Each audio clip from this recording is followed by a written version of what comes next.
Bonjour, c'est l'hiver et si nous survivons dans ce climat frisqué, c'est grâce à notre culture humaine. Car nous ne disposons pas des moyens ni des abris naturels pour maintenir notre température corporelle au-dessus du seuil de viabilité. Il nous faut du feu, de l'énergie, des outils et des vêtements pour résister là où bien des animaux sont condamnés à l'émigration saisonnière. C'est l'occasion de jeter un coup d'œil en dessous de nous. Je veux parler du règne animal.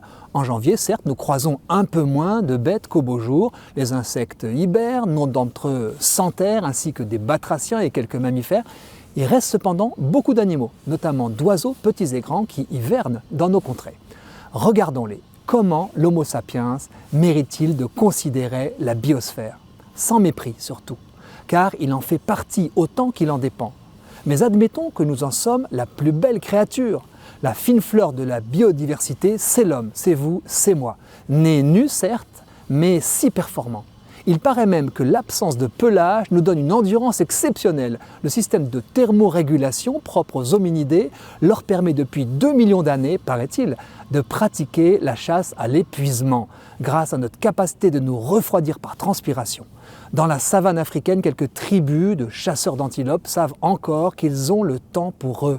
Il leur suffit de trottiner à distance de leur proie en attendant que la plus faible antilope s'effondre sous un coup de chaleur, comme un chien au fond qui a besoin d'ouvrir sa bouche et de tirer la langue pour se refroidir.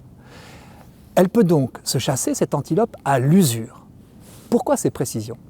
Pour admirer l'extraordinaire corps humain, plus polyvalent que celui de n'importe quelle bête. Mais j'en viens à un autre signe de notre supériorité. C'est nous qui nommons les bêtes et les plantes. Déjà 40 000 espèces de charançons, vous savez, ces petits coléoptères munis d'une trompe, ont été recensés par les entomologistes et il pourrait y en avoir encore autant à découvrir. Stupéfiante biodiversité. Et j'arrive à ma proposition. Dans les jours qui viennent, vous allez certainement tomber nez à nez avec une bête sauvage, autochtone ou invasive.